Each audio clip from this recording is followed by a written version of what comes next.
Well, hi, and welcome to the Fourthly Podcast. So, with me this morning is Diana Gamzina. Good morning, Diana.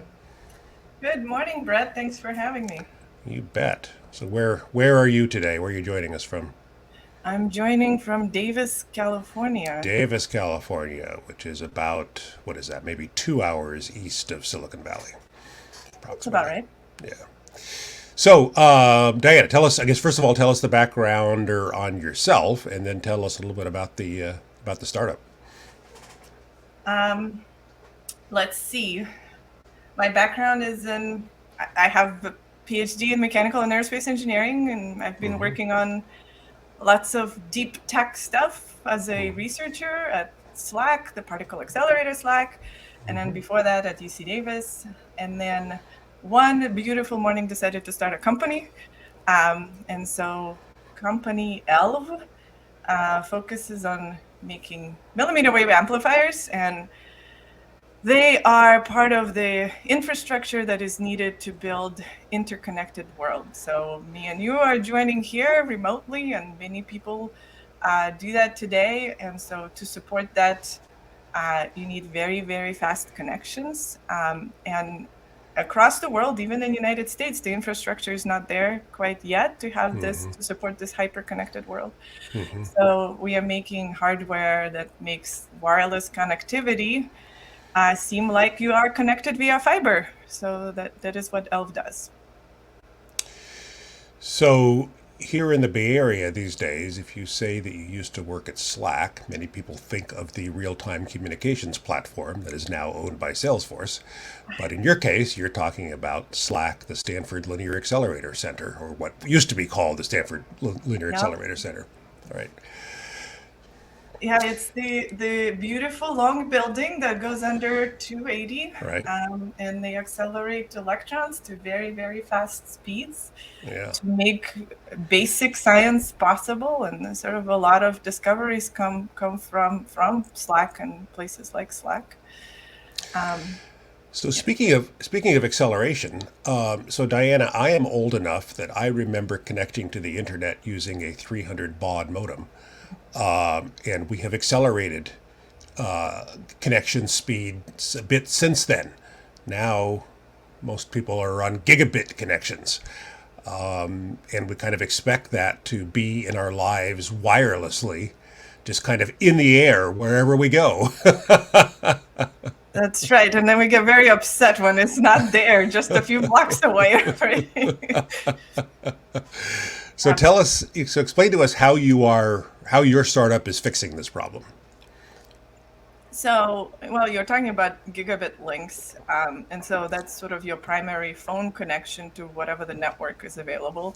So your phone needs to have a good quality connection to the network, but then your network at the location you're connecting needs to have also a good quality connection. So any location that has a bad quality connection disrupts the entire network unless you have some sort of backup plan or that particular connection is good. So it's fairly easy if you are somewhere near a fiber line, and you can connect to that network. That's a really fast connection. But if you're a little bit further away from that, then that's where you run into trouble. And fiber is very expensive to lay. It could be, on the order of, 50 grand per mile, depending on exactly where you're doing. So it's very expensive. Um, and so there is a huge benefit of being connected to a wireless network. And there's definitely space-based and terrestrial-based networks that are being developed today. And so what we are doing is making devices that allow you to make a very fast connection from one post to another post, or from that one post all the way up to space. And the connections we can make are more like 10, maybe as much as 100 gigabit per second. So very fast connections. So you can use those for backhaul, so to support that network, such that you and I can have a very fast connection nearby if we are not somewhere near a fiber line. Um, and so, as you know, US is focused a lot on developing this network and taking it to sort of places that have been hard to be connected. And certainly a lot of people have, during the pandemic times, moved to very beautiful places to work. That was The hard that was the silver lining of the pandemic. Is suddenly many of us could work from anywhere. Right. But you can only do that if you're, on a good connected line, right? And Yeah. so that that network is going to take time to develop, and certainly for it to be fast, you need hardware. Surprisingly, you actually need hardware. Software doesn't quite solve that problem. Software helps a lot, but you still need actual boxes that provide you that connection. Well, last time I checked, software still has to run on hardware. Yeah. Yeah, and it certainly empowers hardware to do a lot of amazing things. So Right. you start with hardware, and then you build software, and then at some point you have to go back and say, oh, I need new hardware to push further. Right? Right. So you sort of touched on the fact that there are multiple links involved in kind of an ordinary internet connection. So right now I'm sitting in my home office. So my computer is talking over Wi-Fi to my home Wi-Fi router, and my home Wi-Fi router is talking to a connection from my cable company, and my cable company is talking to some backbone somewhere who may be broadcasting my signal up to a satellite and bouncing it off of a satellite down to some receiver somewhere else in the world, which then connects to a backbone provider, which then connects to a local telephone company, which then connects to a local Wi-Fi router, right? So there's a lot of links in there, and and we have the proverbial problem of the chain is only as strong as the weakest link in the chain, right? Yeah. Yes. So explain to us kind of specifically where on that chain you are working. Well, I guess it's a good business in that we can be in any one of those locations. So that's the beauty of what we are building. Um, I mean, effectively anything that you would broadcast over the air at every spot that receives and then transmits to the next location is where our amplifier can live, Okay. which means we need to make a lot of them, right? If we are to build up the network. Um, And your amplifier is for wireless. Is that correct? Correct. It is for the wireless network. Yeah. So, we could be on the end of a fiber line, right? If you're trying to broadcast away from the fiber, there has also been interest in installing this in homes, because as you might have noticed, your Wi-Fi is not always as great if you have lots of visitors, Yeah. right? Because now you suddenly have a high demand, and there's just that connection. Um, Data rate is not big enough to support multiple users, Yeah. right? So I there's was been when interest. the when the pandemic began and Stanford switched my Stanford course over to Zoom on my first night of that quarter. I suddenly realized that the class was a disaster because my internet connection was challenged in some way. And I told everybody to hang on, I told all the students to hang on a second. And I walked around the house and found out that my wife and two daughters were each streaming their own movie while I was trying to teach at Stanford via Zoom. There you go. See, you experienced it. So Yeah. it's not something we have pursued heavily yet, but we definitely have heard a strong interest in deploying the solution that we are focused on in homes or in factories or in businesses, such that you have that high data rate wireless connection sort of via your, in your local network. That's a little better than Wi-Fi, or actually much, much better than Wi-Fi. And who are your customers today? So our initial focus is actually on space-based networks, just because they're a little bit more price tolerant. It's something that they have worked with for decades, this particular technology. So they understand it. It costs this amount. And we're not quite at the price point where we can deploy in a terrestrial network or home network, because we're not quite there with price. But even to access the space-based network, we had to drop the price down significantly. So we've already demonstrated about a factor of 10 cost reduction, so sort of from where we started. But yeah, initial focus, space-based networks. So these space-based networks then would be people like Starlink, AT&T, I don't know, T-Mobile. I don't know who Yeah, actually.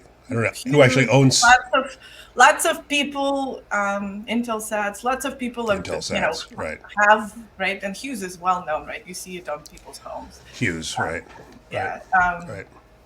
Right. There's internet, space-based internet has been available for a while now. It just hasn't been really fast. So that's sort of our key advantage, is making that internet connection much faster. So you're right. So your specific value that you deliver to a space-based provider is wireless transmitters that are faster and cheaper, easier to implement. Correct. Yeah, because the space-based networks are growing really fast. So, now they need amplifiers in large quantities. And so that's where the price comes in. Very hard to build a large network without an affordable amplifier. And so that's first, and second is the high data rates that our technology offers. So between those two things, that's the big selling point. Yeah. And how did you come up with this startup idea? How did it begin?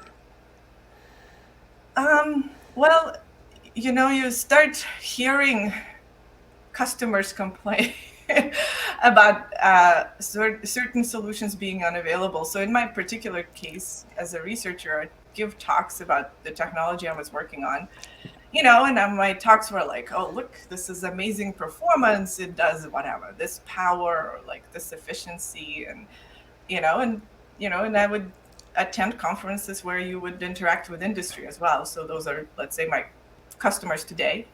And the feedback I would get is like, oh, you're doing this amazing work, but we will never use your technology in our network, right? Which I was like, what am I doing here?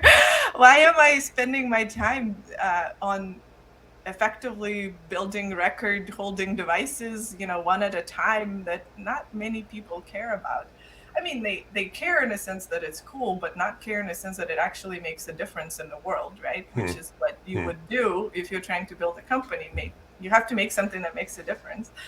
And so, and that was a nice first introduction to, talking to customers and understanding like what is actual problem that they need solving. And so since my research focus was actually on like materials and manufacturing, and those are the two things that sort of drive the cost of making anything. And I was like, well, hey, if the problem is actually cost and access to a volume of these devices, I need to focus on something else. And it's actually a really hard thing to do as a researcher. We actually just tried to publish a paper on saying, hey, this is a cheaper amplifier, and it got rejected because it's like nobody in the research world wants to know that you built something cheaper, or you can build it cheaper.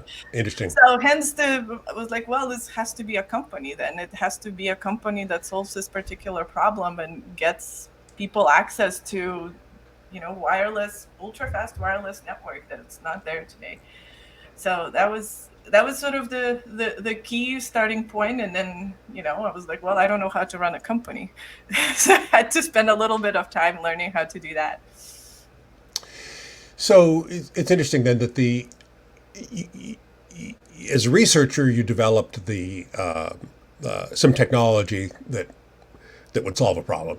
But then you realized that now the problem was that there was no way to manufacture it efficiently and effectively in order to commercialize the technology. And so then you set out to develop a way to commercialize the technology by creating an effective method of manufacturing it. That's right. Yeah, that's really interesting. So I always preach that most great startups begin with a founder who notices a problem worth solving. And so it's interesting that you kind of found a problem within a problem. First of all, you found a problem which was bandwidth speeds, and then you found another problem which was manufacturing this technology, and Right. then and then Because solving the bandwidth speeds with an amplifier that costs $1 million is not quite yeah, useful. yeah, yeah, Hey, yeah, I'm not yeah, solving the problem. right. And then, so talk to us a little bit about the funding process for you as an entrepreneur. How did you go out and pitch your startup, find funders? How did all that work for you? um, well, first I invested into the company myself. So a lot of the initial work, design work, and patents, and sort of getting initial consultants was self-funded, because you sort of needed to have a base to get it kick started, and then started to build a network of advisors that have built companies before, which was sort of the first introduction to the how do you build a startup and where do you start fundraising, and and meeting you in the class first and then at Forthfully definitely helped prepare for talking to investors. And then it actually went, I think, fairly easily on the one hand. On the other hand, you never know enough when you start. It's a complicated process, and you're dealing with professionals that certainly know, no matter what, much more, right? This is what they do every day. But generally speaking, given the size of the problem we were solving and the solution that we had, and sort of the team expertise that was put together by then, it definitely helped talking to the initial investors, and we had interest right away in what we were doing, and sort of we kept perfecting the pitch. And so, it ended up, we finished this pre-seed round last summer, and we just finished our seed round, a couple of months ago. And so getting ready for Series A. So and the fundraising is definitely a constant part of running a startup. But I think I would say probably not. It's an important one, maybe not the most important one. I think it's most important one is focusing on your customers. So we've also spent a lot of time working with customers and seeing what kind of funding we can get from that, whether it's prepayments or some other way of collaborating on solving their problem. And that certainly is better for the company, both from investors' perspective, but also from dilution perspective. Right, for sure. And your investors so far have been strategic investors, meaning are they, other companies in the space, or We have not brought in any strategic investors okay, yet. We are thinking of doing that for Series A, but haven't committed to that completely. I think making sure that the strategic interests are well aligned on both sides, I think, is important, which is what we've been working on. But we have enough interest that we'll have to decide whether that's useful or not, because once you have strategic investors on the line, they want not just an investment in the company, they want other things as well, right? So, right? They want your technology eventually, right? right, Right, exactly. So right, there's benefits there in some ways, and then just cautionary tales as well. for sure. And how big is your team now? Oh, I think we are at 15 15. employees, and like a handful of consultants. We still rely on consultants to some degree. Sure. So, and that's heavily weighted toward engineering. We have two non-engineers today, and Yeah. then we have three production assistants, which are not quite engineers yet either. So they're yes. So production assistants is like someone who will work with, on actually assembling the products. Got it. Got it. Got it. So you're very much still kind of in the R&D mode as a company, where you're focused more on developing products than you are on marketing them at this moment. Well, we No. are it our we often say that our product is the process, right? What does So that What does that mean? well, so we're developing the process that makes an amplifier. Yeah. that's the low cost. And so that's what our actual secret sauce is, the process, not the product per se. Got it. And that was part of the big difference in the way you think about the amplifiers in the past. It's like people would design one special one for this particular customer, and it would only work with this particular customer's network or solution that they're looking for. And so we have standard products that are process outputs. And the process is flexible enough. We can make a whole number of different types of products that would support a variety of needs, but we focus on the standard ones. And so the process is what we are developing still. But what the nice thing about it is that every week we make an amplifier because we're testing the process. So Got we it. are, in a way, in a production mode just because we're developing the process.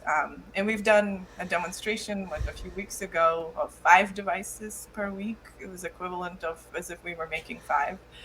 And we are starting to think about the factory build out probably sometime next year.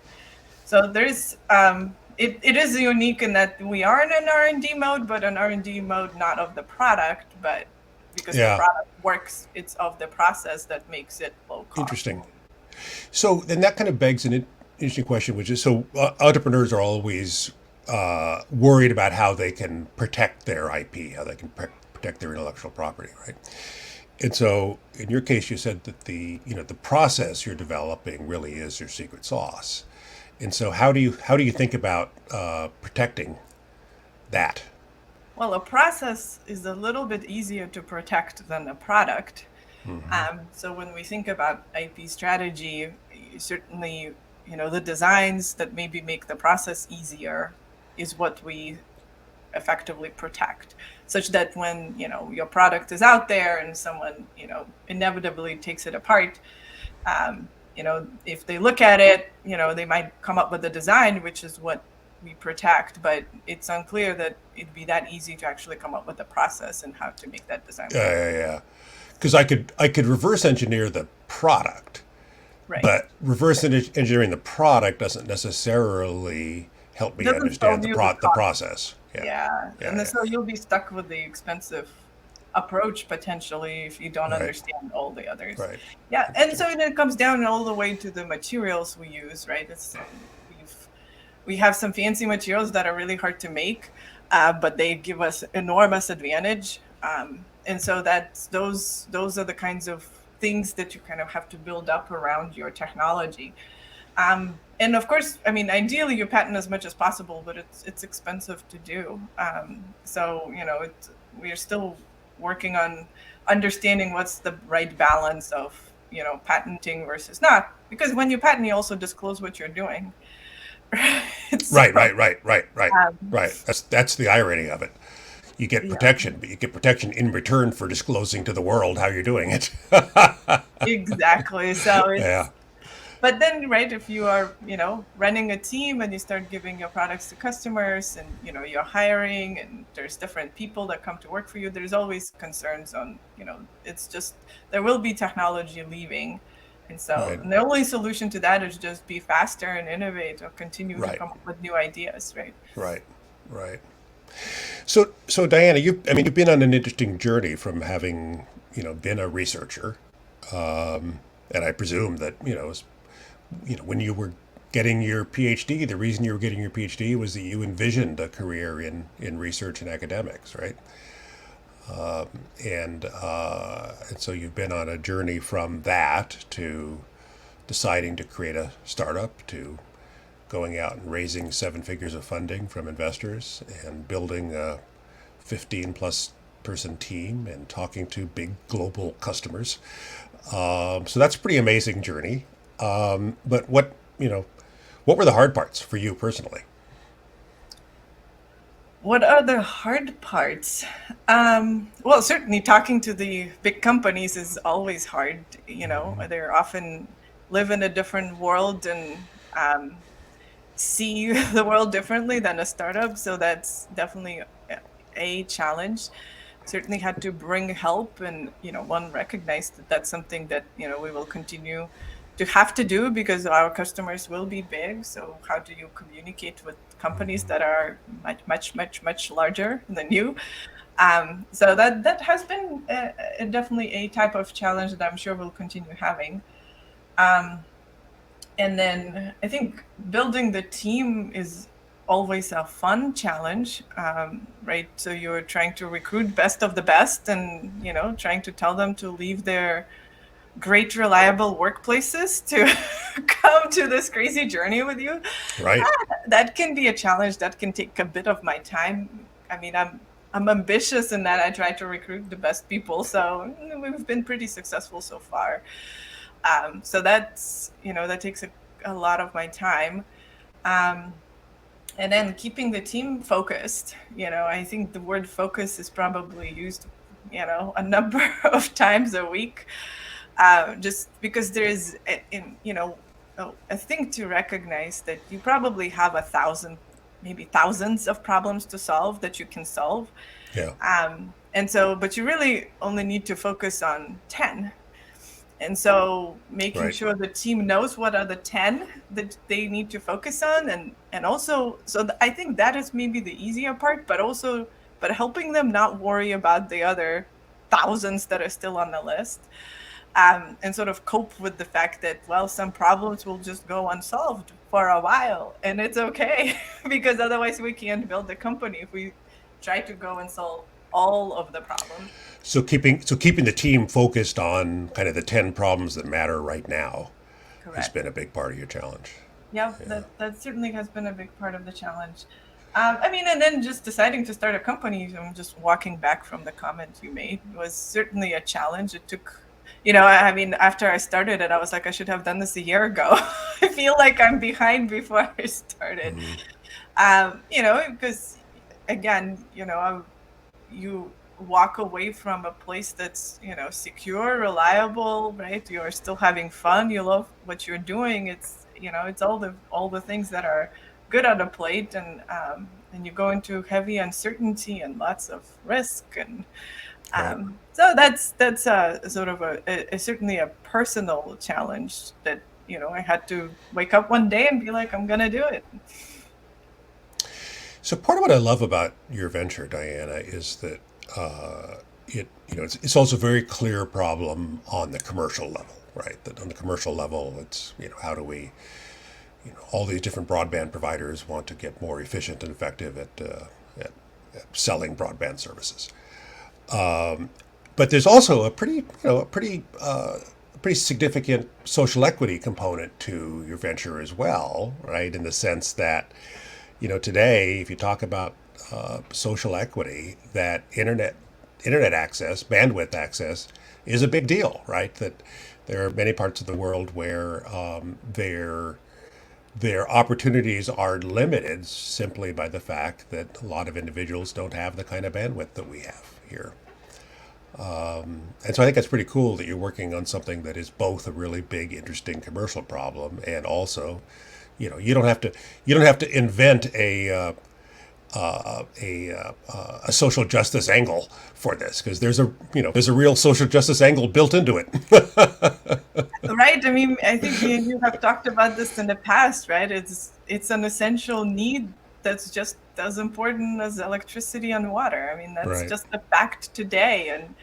And I think the team specifically, that is what attracts the team the most to this particular company, is that right now this expertise in this particular technology can solve this global problem. So our mission is not to develop the technologies, is to make the world more connected, right? That is our mission. Right. And so we take these very skilled, highly knowledgeable people and apply their amazing minds to something that's very hard to solve.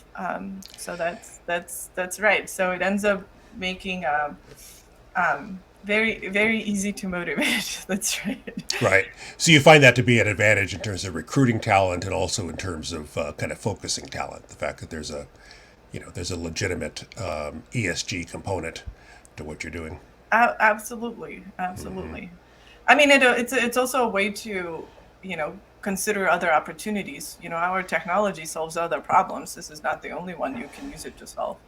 But today, this is the biggest problem on our list of problems we can solve.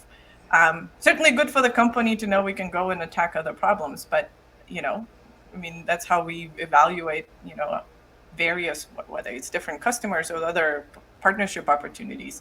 Do they solve our key problem? Do they help us solve our key problem? Right, right. So Diana, last question for you before I let you get back to saving the world. What advice would you give other founders today? So you've been on this journey. It's been a difficult journey sometimes, but a worthwhile journey, and it's been successful in that you've raised significant money, built a great team. And what have you learned in that process that you would kind of pass on to other startup founders? Well, I think what I don't maybe hear as much about, which we focus a lot on, is the human factor. And I mean, me and you are talking about this quite a bit already, so I'm just going to re-highlight it. Please. Is that, companies are built by people, by amazing people. And so, and the world problems are also solved by people. And so empowering people and providing a good working environment and sort of giving them whatever is necessary for them to do their job well is something, you as a founder and CEO is responsible for, right? So you're not just, solving problems, but you're also, empowering these other people to actually help you do that. So that's, if as people build teams, and something I've run into, people think about that, in startups, it's this, everyday grind, and you can't take time off and things like that. I think are kind of give startups maybe a really bad flavor. And I don't know burnout is a real thing, right? And I don't know whether it's necessary. It is certainly part of life, but I think if it's talked about and people are prepared for it, and there's other ways to sort of offset that, you can actually build really strong teams that love what they do, and then will come and work really hard on helping the world solve that problem. Yeah. So that's, focus on the people. They're the ones that make it happen. Focus on the people. They're the ones that make it happen. It's a perfect note to close on. Diana, thanks so much. Thanks so much for joining us. Appreciate it. Okay. Thank you, Brett.